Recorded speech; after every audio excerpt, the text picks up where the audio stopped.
Ready to go? You're on it.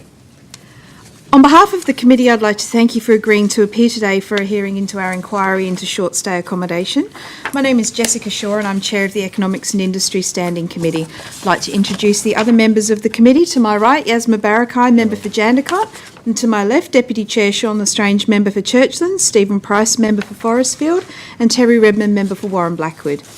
I advise that the proceedings of the committee's hearing will be broadcast live within Parliament House and via the internet. This broadcast may include documentation provided by you to assist the committee in its investigations. It's important that you understand that any deliberate misleading of this committee may be regarded as a contempt of Parliament. Your evidence is protected by parliamentary privilege, however this privilege does not apply to anything you might say outside of today's proceedings. Could you please introduce yourselves for the record? Hi, I'm Lida Hayward and I'm the Director of Pasture Keys, who's a small business managing properties. Thank you. And I'm Amanda Walker. I'm the Director of WA HomeStay, which is an online booking platform for short-term accommodation in WA. Thank you very much. Before we begin with our questions, do you have any questions about your attendance here today? No. Great. Would you like to make opening statements? I would. Would you? Go ahead. Thank you. Hi. Thank you, Madam Chair, and the members of the committee for this opportunity to talk today. I believe some background about myself might be helpful for this inquiry. My husband and I own a registered holiday home in the city of Busselton, and with 3 young children, I use holiday homes when I travel around the state. We have also just launched WA HomeStay, which is an online booking platform for WA holiday homes and other short-term accommodation. And as part of this, I've been working with local councils to ensure that only registered holiday homes list on our platform. Through my experience in the short-term accommodation sector, I've been talking with a number of different stakeholders who are directly involved with short-term accommodation and the matters before this inquiry. And it's from these discussions that we decided to only list registered holiday homes on our platform. And there were 3 main reasons for that. Firstly, we spoke to the same passionate local traditional accommodation providers that you guys spoke to in the southwest. I'm talking the farm stays and the bed and breakfasts. And their pain is real down there. And although I believe there are more factors at play than the rise in unregistered holiday homes, we felt it was just the right thing to do, being a local company, to speak to the local councils and work with them to only allow registered holiday homes to list on our site. Secondly, we own a holiday home because we love the southwest. We don't make as much money as we would had we long-term rented it, but it affords us the opportunity to travel to the area. And from a logical point of view, you can see that a sharp rise in unregistered holiday homes with a tourism boom could force locals out of their area, and locals really give that area the flavour which attracts tourists there in the first place. So if we can be a part of ensuring that doesn't happen, we wanted to be involved with that. And finally, from our point of view, it just made good business sense. There is a sense of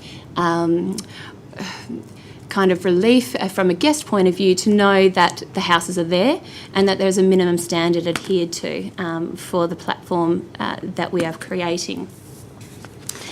I think it's worth noting though that in our discussions we had meetings with people that have been operating holiday homes as property managers or owners that aren't registered, but they are not necessarily doing the wrong thing. They've been operating for years, providing A-class service and just don't see the need to register. So just by being unregistered doesn't mean that they are a social nuisance in the areas that they are operating in. And I think there's a lot of miscommunication in that some people just genuinely don't know that the local council requires registration, and it's only when they go to list on our platform and we have to turn them away that there is an understanding there that the local council is requiring some sort of registration. We would put to the committee that the holiday homes are a unique experience that have been enjoyed for generations. If the committee feels that a statewide register is the best way forward, we would be happy to obviously support that. We are already making efforts to do so. However, it is an onerous process given the different local councils' approaches to holiday home registration. And I would suggest that perhaps the committee might look at more of a carrot approach rather than a stick approach when looking at regulations of holiday homes. If you have too much of an onerous regulation with holiday homes, we will cease to operate. Our profit margins are not such to sustain it, and you lose that unique ability to holiday with family and friends, of which generations have enjoyed. There is also the capacity where these holiday homes will remain underground, and the compliance issue would become a nightmare. How you would determine if someone is living in a holiday home and only going on holidays during peak periods compared to someone that is just renting it out as a holiday home in total would be a nightmare. So rather than having this kind of stick approach of onerous burdens put on the homeowners, having this kind of trust the tick registration process where they have to show, and I know you've spoken about it in this committee, a registration number on listings for platforms, so people know that this is actually a positive thing. This means that this property is meeting a basic set of standards that the local government requires. It actually exists, and homeowners can put it up there as a point of difference. And then on the other side, that the platforms have to ensure that these are the only properties that are listed on their site. There are complexities with the different number of years that certain councils allow approvals for, but that is something that the committee can to think about and how you want to move forward. That is basically all. I'm happy to answer any and all questions you have about my personal experience as a holiday home owner, user, the different stakeholders that I've spoken to, or how hard it's been to ensure that registered holiday homes list on our site. Thank you. Thank you very much, Mrs. Walker. Mrs. Hayward, would you like to make a statement? It's just an opportunity for you to tell us about your perspective. Okay, thanks for having me today. I'm similar to Amanda in that I started off as a property owner. I have a holiday property, it's in Scotland, and the reason I have that home is so that I can visit whenever I want to, but I couldn't possibly sustain a home like that without renting it out myself. So I've been doing that for over a decade and everything's been going along nicely. So when I decided I wanted to go back to work after having a family, I was looking around for a job for myself, and I've tried many different things to go back to work, and then I thought, well, what do I like doing, what am I interested in, and what do I know about? And I knew about renting holiday accommodation, so I decided to see what it was like to be on the other side of the coin, as it were. I live here in Western Australia.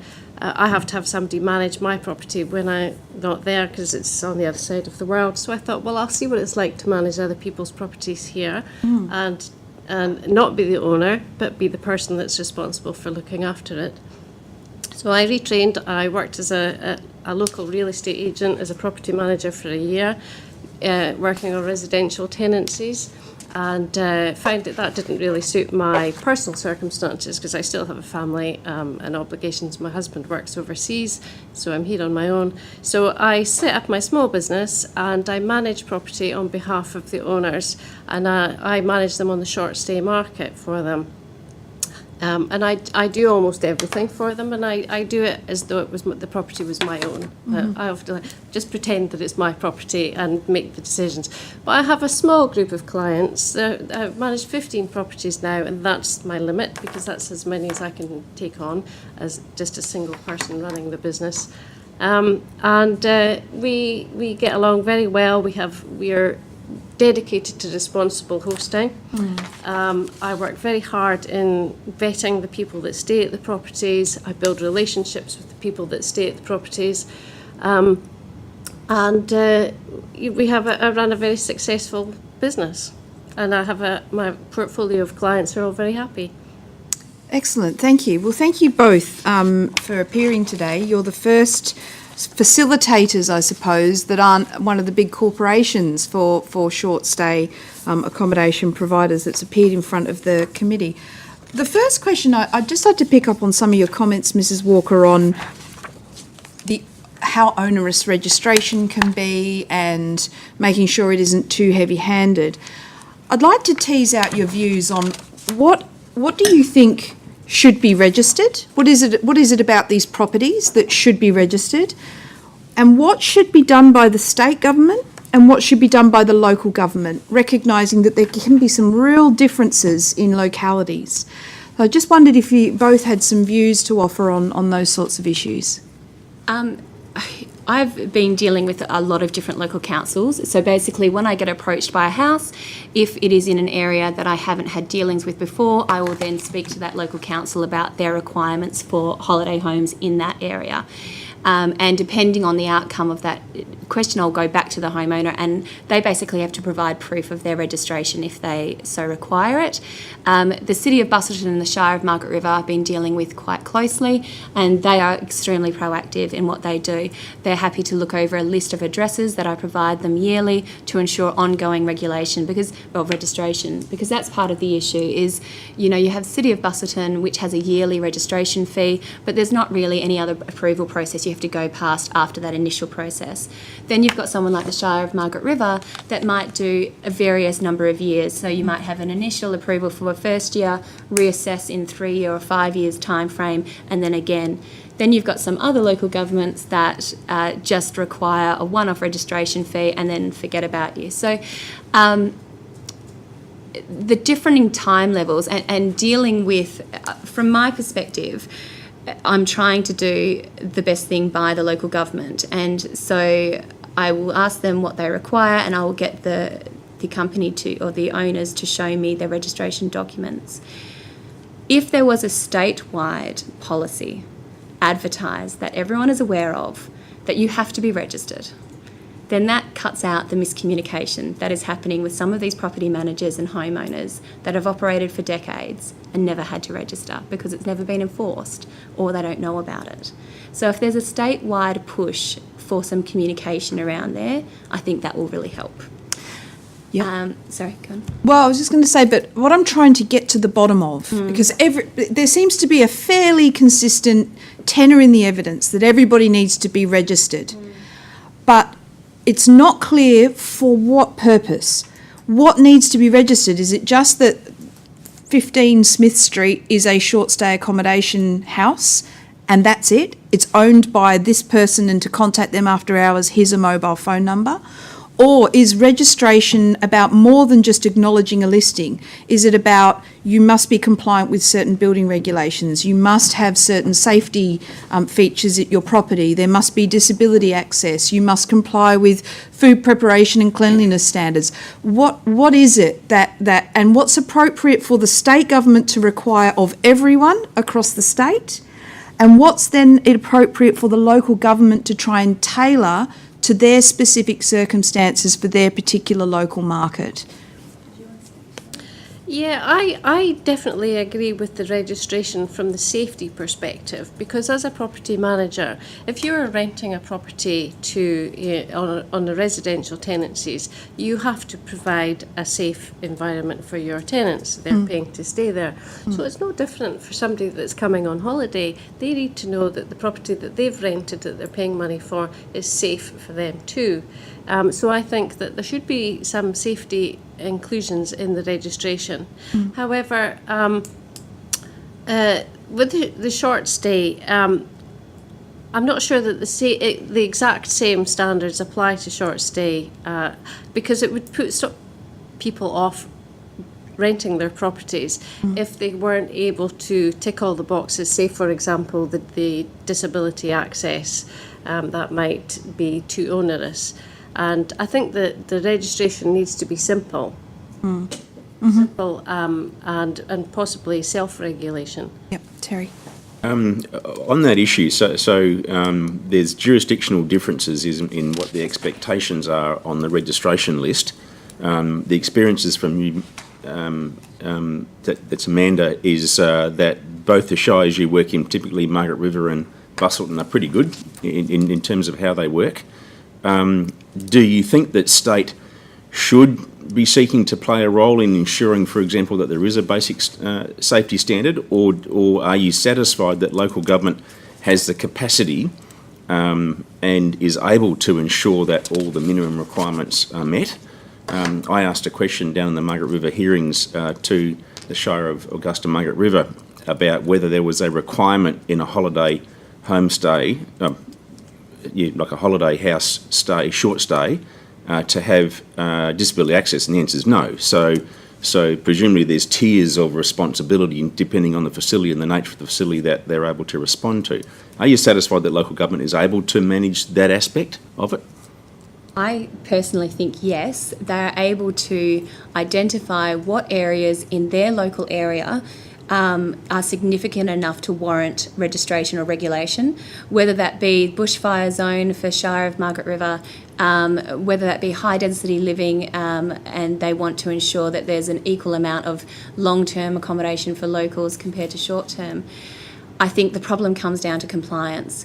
I've had local governments who I've contacted and say, please don't tell me what addresses are listing on your platform, because we do not have the people to check whether they are registered or not. And even if you tell me, and we know they're not registered, we don't have the resources to go and do anything about it. So they have they've said that to me verbally. So I think it comes down to compliance being an issue, and I think that's where a carrot rather than a stick approach might be helpful.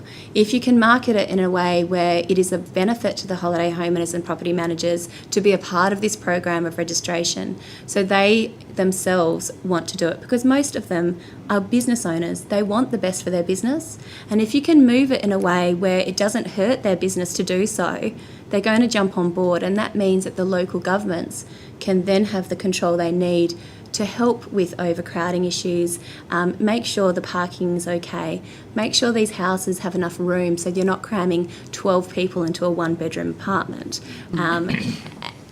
Now, this is a very different conversation to what I've heard in front of this committee of people trying to bypass business regulations with whole-scale apartments that don't have disability access and hotels.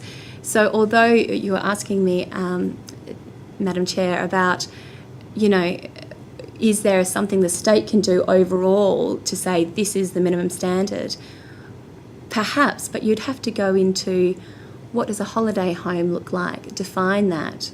What would the registration process be over that? What would a home share look like?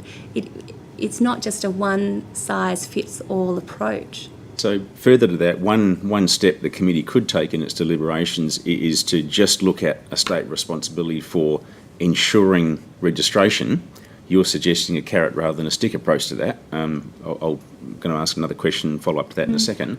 But leave the responsibilities of what is a holiday home and where should it be and what the nature of it is to the local authority. You'd be satisfied with that? That would be my approach. From what I'm seeing out there, the local governments, if they have an appetite for it, are very good at it. You mean the City of Busselton, but saying that they also have quite considerable resources, but they're getting paid. So we pay a levy for being a holiday home. I've worked out they've got about 750 homes in that area, and they get about $250,000 a year for this registration levy to help with this sort of stuff. And perhaps that might be something that other local governments can help to with their regulation and registration enforcement. There's been pretty strong representation to us, particularly from the traditional accommodation providers, that a carrot approach probably wouldn't get the level of compliance that they see as appropriate. That you would need to have something with a bit more authority. Have you got a view around that? Would it be your view? And if you do say a carrot approach would be sufficient, what would that be? Well, I believe that the majority of people you're dealing with are genuine business owners, property managers I'm talking about, who have several property, 10, 40 properties. This is their business. They want to do the right thing. And if there was a strong line taken by the state government to say all homes should be registered, well, they want to be on the right side of that because they're running a business and they want to be seen as being doing the right thing to the public. Now, individual homeowners who, run their own holiday home remotely, they may not be as incentivised to jump over those hoops. But if you then get the platforms involved and say you can only advertise if that registration number is visible, then that kind of solves that issue. So you're suggesting in that last comment that it's actually more than just a carrot. There's actually, if you have a formal requirement to have a registration number on your site, that would need to be something that would have to be enforced in some way, a mandatory requirement. Is that what you're suggesting? I guess this is up to the committee's deliberations, but I know it's doable because I'm doing it myself as a platform. It's taken a lot of time, but if you have the want, you can ensure that only registered homes list on platforms. And I think there is evidence that platforms have done that in other areas.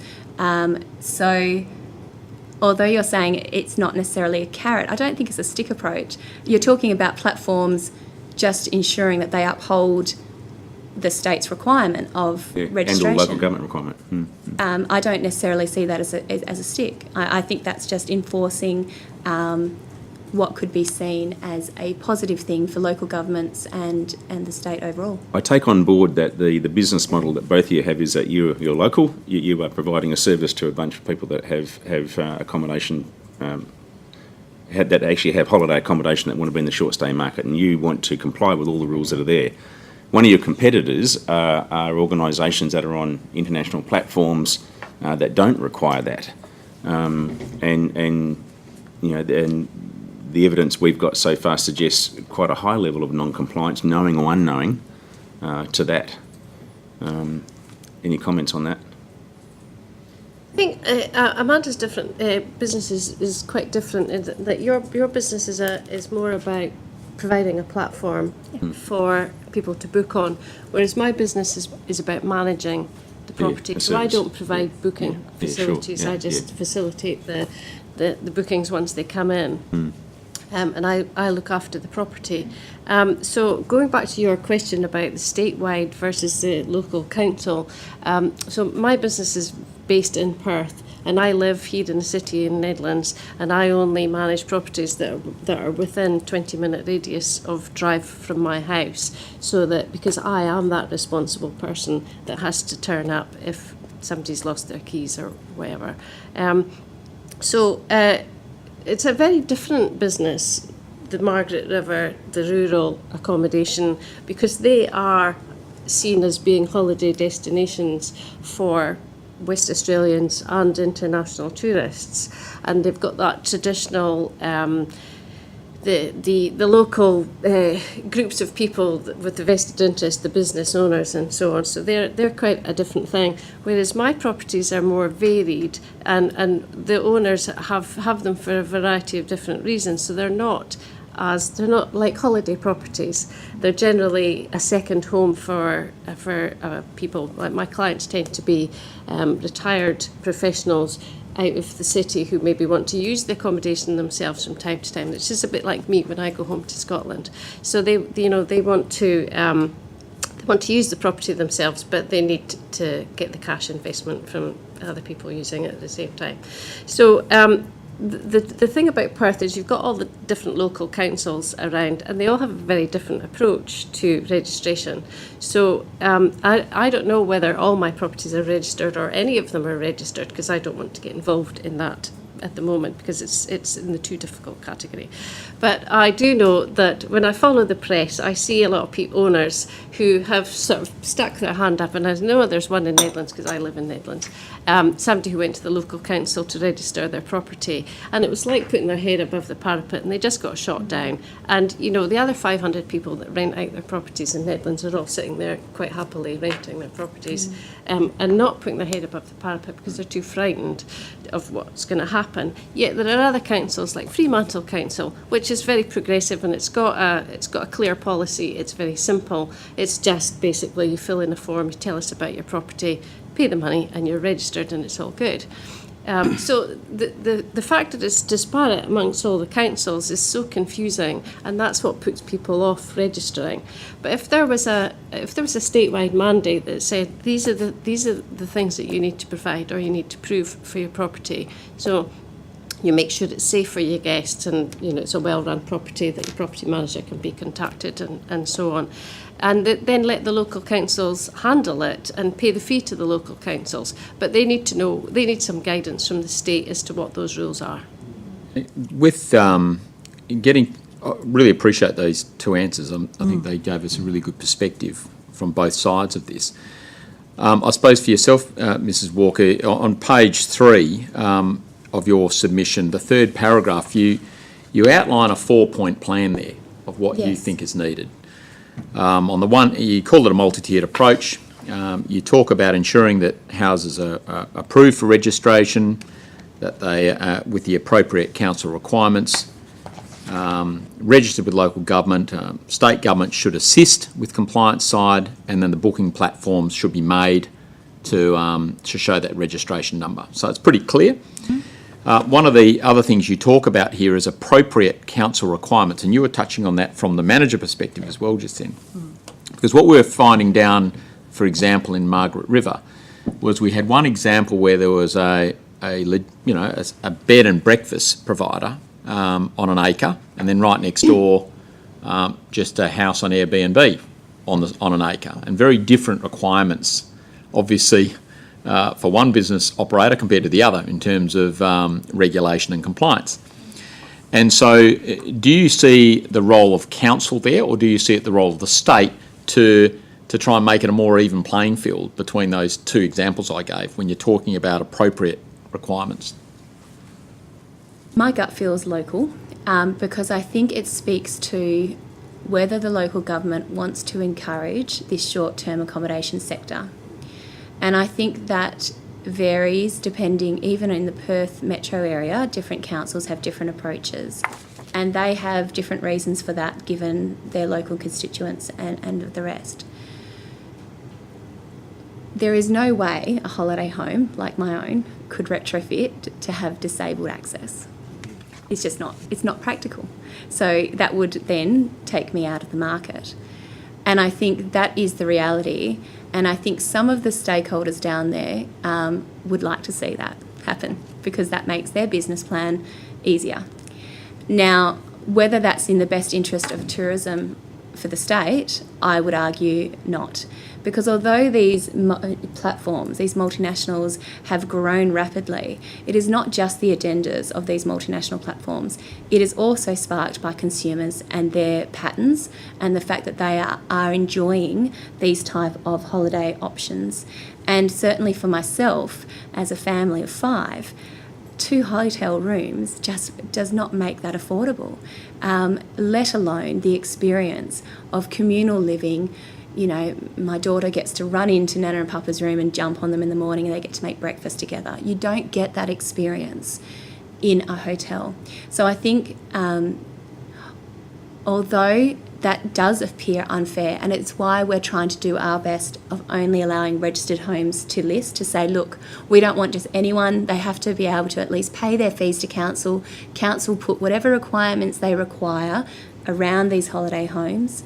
I think making it mandated that they have to be disabled friendly, even exit signs and stuff like that, getting into a space where you're talking a large amount of money to make those things happen.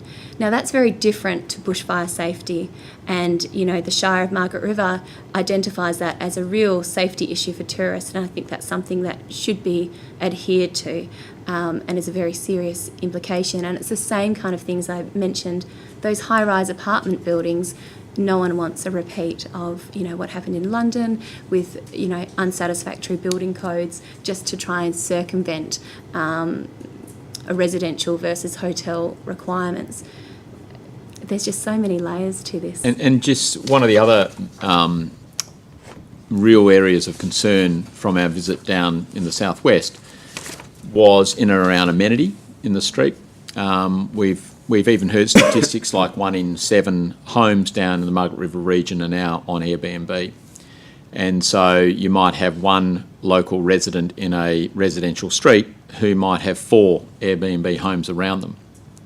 And the party home on the Saturday night, the dogs that don't know the area are left unattended while the people stay and go off and do their holiday thing, creating a lot of disturbance for the locals living in that street. Obviously that's going to be managed on a legitimate bed and breakfast because there's a manager on site. Have you got a view with regards to how some of these properties should be managed to alleviate some of those amenity concerns? I would put to you, from my discussions with the City of Busselton, they have 750 holiday homes in their area, which is a substantial amount. And from talking to the City of Busselton planning area, they have indicated to me that the number of complaints they have from short-term accommodation is on par with long-term rentals. This is not a situation where every single holiday home is causing disruptions and disturbances. My holiday home sits alongside two small families, and I take that very seriously when I consider what guests I allow into my holiday home, because the relationships I have with them are incredibly important to me. The property managers that manage properties down there live in that local area, and they have to work alongside these people, live with these people. So they don't want to have people complaining about their properties. And I think, yes, of course, there are holiday homes that are going to have loud parties, but in the same way, there are long-term residents that have those issues and long-term rentals that has that problem as well. I think the issue is the follow-up.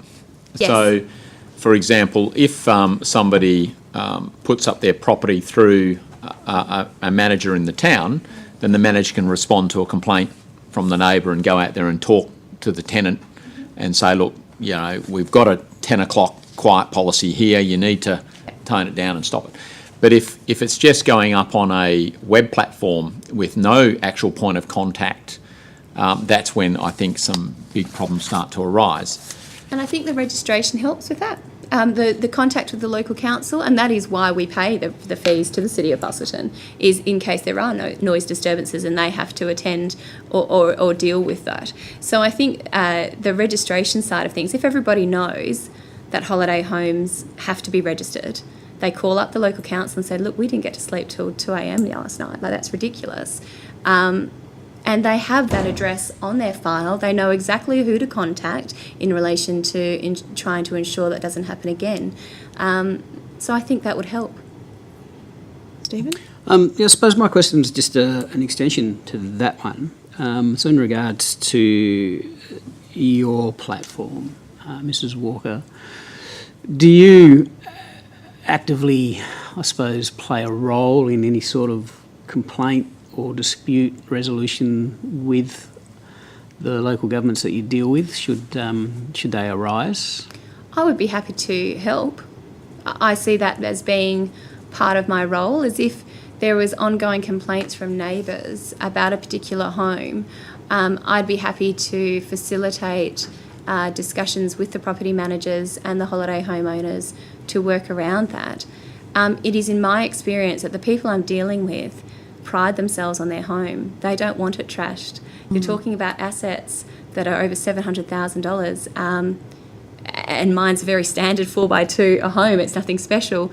I want to be sure that the guests are using it appropriately, and if my neighbours are complaining about noisy parties, well, I want to know who those guests are, because they won't be welcome back. So I'm happy to play a role in that. I don't know what that would look like, and I would have to speak to the local governments about how I could help. Okay, and Mrs. Hayward, do you ever encounter any difficulties with the properties that you manage? I haven't. I do spend quite a considerable amount of my time ensuring that that doesn't happen in my properties.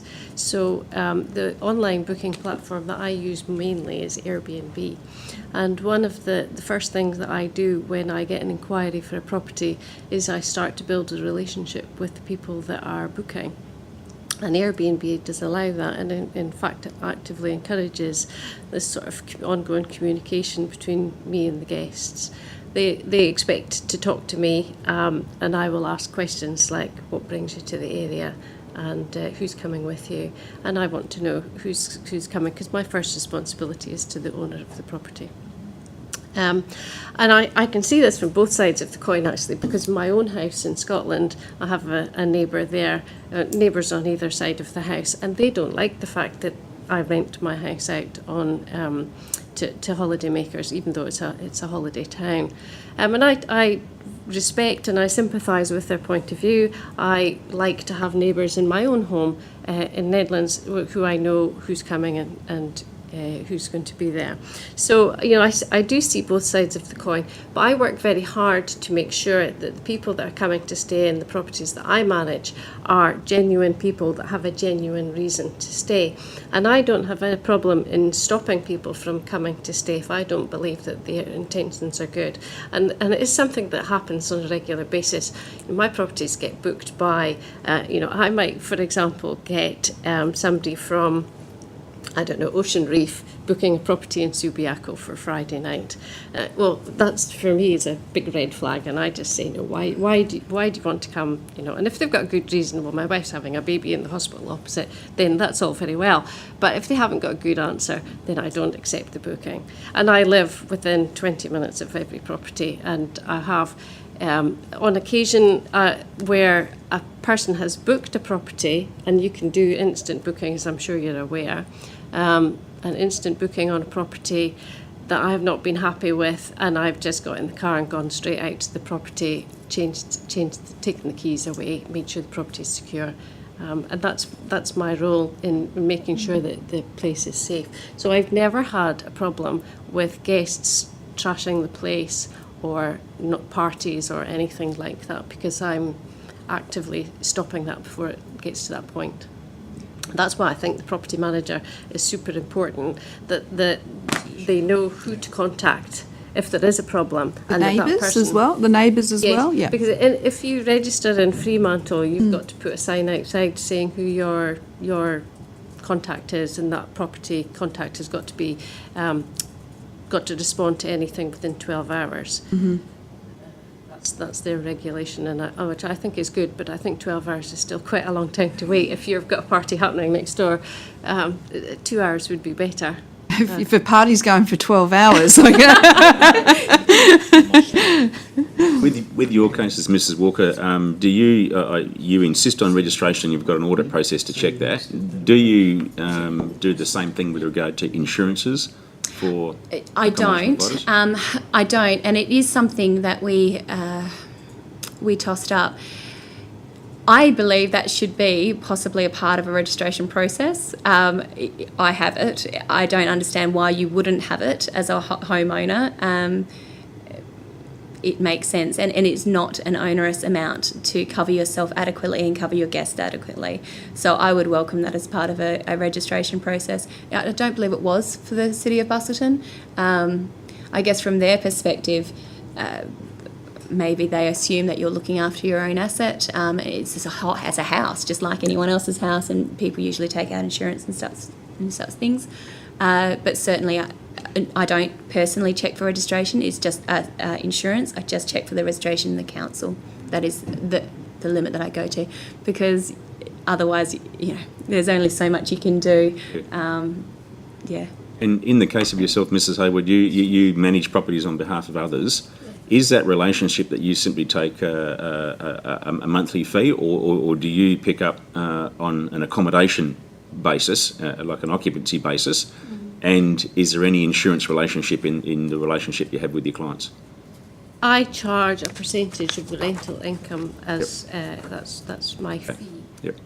So it's within my interests to make sure the property is let and money is being made.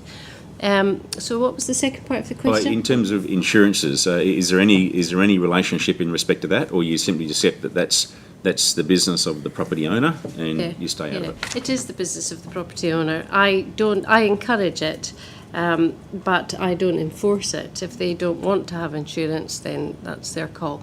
They would have to have their own property insurance anyway, but their landlord's insurance you're referring to in short stay landlord insurance, which is different from a residential tenancies landlord's insurance. Do any of your clients use Airbnb as a platform for booking? Yeah, and you do get insurance with Airbnb as you. Yeah, but an interesting point is we've got some suggestion to the committee that they only have insurance if they are compliant with local government law. You made an earlier comment about some of your clients, you don't know, in fact, whether they're registered or not, which would suggest that Airbnb doesn't, if that's the booking platform they're using, doesn't have an insurance. Do you have any level of awareness about the nature of that and whether there's a level of knowledge within your client base about that fact? No, and I'm not sure that is a fact, because I have claimed on insurance for my owners through Airbnb before, and it's not been a problem. It's never been questioned. Even if they're not registered, or even if they're not compliant with local government regulations? Not registered. So, because there's Never a... asked about compliance. Because, look, you know what everybody know. Well, no, there is a reputation that insurance companies have for looking at ways that someone could potentially be non-compliant and coming up with a reason not to pay out a claim, or pay out a claim to a customer that's potentially stayed in a property or a homeowner. And if somebody has to tick a box to say, yes, I have complied with local government registration, and therefore Airbnb takes a booking for them and everybody thinks they're covered by insurance, and then I go and stay at that property and I break my arm because I slipped over on a dodgy deck, and actually the owner hadn't registered, they hadn't complied with local government, I'm potentially, with my injury that could destroy my ability to, I write a lot for a living, I may never be able to use my right hand again. There goes my income. I'm potentially not covered by insurance as the person staying in the property because the property owner hadn't complied with the local law. And when it comes to pay out, the insurance company or the insurance that Airbnb provide, they go, no, hang on a minute, you ticked a box, you weren't compliant, therefore the person staying in your place isn't covered. That's something that's been flagged to us as potentially a bit of a gap here. And, this whole consumer protection and making sure that the people who in good faith book and stay in these properties are covered, are being looked after. I understand that. It hasn't come up in any of your discussions with any of your clients, or... No, just simply, I just encourage them to have landlords' insurance of their own in Yeah. case the Airbnb insurance Yeah. decides for whatever reason not to pay, or if there's a discrepancy there. Right. But the fact that Airbnb are perhaps saying that you've got to register your property, Yeah. and the owners are not registered. It's something that I haven't involved myself in. No, fair enough. It's just been flagged with us. Like you just mentioned landlord's insurance just then. Do you know whether such insurance requires registration to local government or... Don't know, okay. Okay. No. Yeah. And insurance companies. Yeah, I was going to say, because I have insurance for my property and I don't recall being asked. I mean, I am registered, so it could have just been a box that I ticked without consciously thinking. But certainly, because I list on other platforms as well, I've got my holiday homeowner hat on. And although you're saying Airbnb requires compliance with local laws, that is literally just a text box. Just saying, please make sure you comply with your local laws. And there is no follow-up. I've never been contacted by a booking platform to confirm whether I am actually compliant. I have a little bit of a random question, which has been, there's a submission that's been made to this inquiry about the use of these sorts of properties, not necessarily for staying, but as venues. So they're licensed to have 8 people staying under the roof, but it's a really great property, rural, great outlook. You can put a marquee up, and what do you know? 40 cars turn up, the property's been booked, very few people are staying overnight, but there's a big event happening. And I wondered, have you ever had experience with that rather than a property is being listed but being used as a venue, which causes amenity impacts as opposed to a overnight stay? Any of you? I have either had of you? an inquiry Yeah. from someone who looked at a property that I manage and asked about hosting a wedding party there. Right. So that fits the scenario that you've just mentioned. And I didn't accept the booking because I questioned, well, how many people are you going to have? We've only got one toilet. I don't think it would be fair on the neighbours. Where would you park? Would you register with the local police? And I asked these questions. Yeah. And so the booking didn't go ahead. But it's an interesting one because from my perspective, I just think it's not what the property's for. And it's not a good use of the property. And also, they'd be getting a venue for next to nothing. Absolutely. the majority of houses that list on our platform specifically say no events allowed. Right. The property managers and holiday homes owners just don't want the headache. I myself have been approached on Airbnb for a 21st. Yep. And, there's only going to be 8 of us to start, but on Saturday night there's going to be this many, and, where are you going to stay? Oh, we'll go out the back. Famous last no, words. You won't. Of course there are people out there trying to utilise the property for things that they can't, but on our particular site, if it's only registered for 8 people, that is the maximum booking that they can accept. Any other questions? All right, I have just one final question. There's obviously some issues that have been raised with us in the Southwest about the income stream of traditional accommodation providers. I'm interested on your views in terms of the people that own these properties. They're obviously doing this for an income stream. Can you give us a sense of how many of your clients are just a mum and dad that own another house? Or have you got some clients that own 10 of these things and they contract with you to run the properties? And third category, if you like, have you seen, there are rumours that there are entire apartment buildings that are either in whole or significant swathes of apartments within them being utilised for alternative accommodation to hotels. If you could maybe give us who are your clients, who are your owners, and have you come across any of these sorts of issues? So I think it's worth noting that on the scale of these other booking platforms, we're tiny. We are just starting up. So I can certainly speak to the people that have listed so far, and the majority of property managers that have taken advantage of our platform. And so what that means is that they may have, some have as many as 90, some have 20, some have 30. Now, who actually owns all of those properties? I'm not sure. I know the property managers have been managing those properties for a very long time. So I think possibly a property manager would be able to speak more to the diversity of who puts their properties under that care. As far as individual homeowners that have chosen to list, the majority are just one. Yeah. One person that owns their holiday home.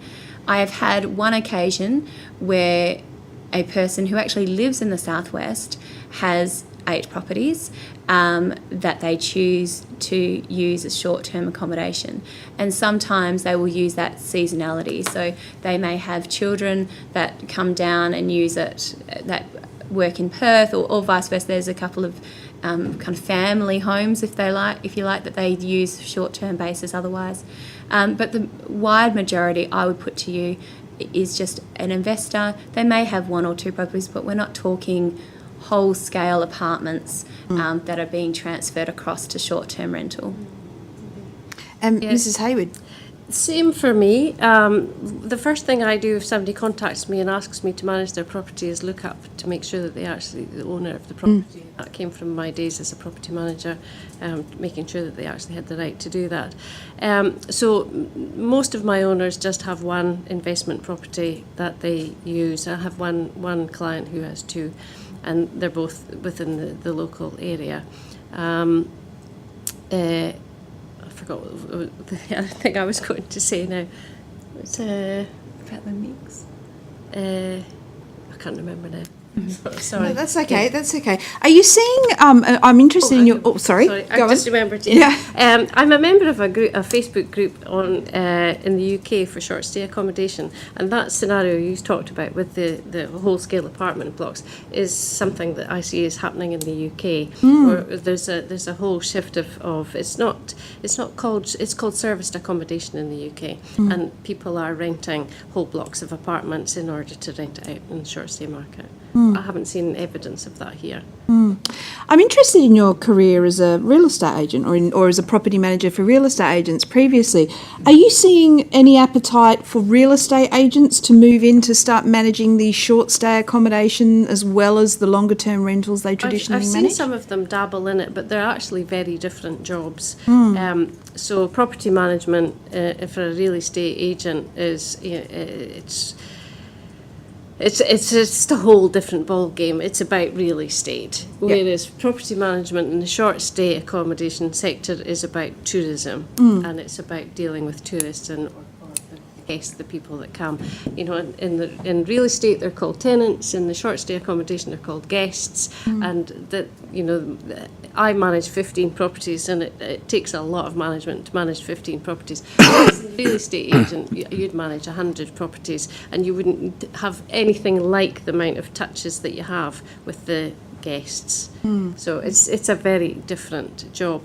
But some of the estate agents are being asked to manage properties on a short stay. So, for example, in the last few years, the real estate in WA, the prices have fallen, the rents have fallen, the owners are not getting the income, which is partly what's leading them to say, well, perhaps I can make more money on the short stay accommodation, and moving towards that. So they've approached some estate agents, and the estate agents they might have tried it, but they just don't have the time to deal with it. It's just so time consuming and a very different job. We had one suggestion put to us in the southwest that it's also, if someone's having trouble selling their property and it's sitting there vacant, that sometimes real estate agents will say, well, hey, how about listing it on one of these sites? Yeah, I've actually stayed in one myself. Sorry? I've actually stayed in one myself. Right. I went to Luton, whereas where my husband comes from. We didn't want to stay with my husband's parents. So we rented a house and found it was on the market when we got there. Yeah, there you go. There you go. Can I just quickly say as well, in relation to the real estate agents, in Jurien Bay, they do both. So they do both short-term and long-term, and they've done so for quite a while. And in the southwest, I've been approached by a couple of real estate agents who have decided that that is a market that they are now going to be entering into short-term accommodation as well as long-term accommodation. So there are real estate agents out there that do it. I would suggest, because they are so different, they probably have completely different sections of arms that would, some deal with the long-term, some deal with the short. But yeah, certainly the real estate agents are branching out. I guess it depends very much on the local market dynamics. No further questions? Thank you. I will proceed to close today's hearing, and thank you for your evidence before the committee today. A transcript of this hearing will be emailed to you for correction of minor errors. Any such corrections must be made and the transcript returned within 7 days of the date of the letter attached to the transcript.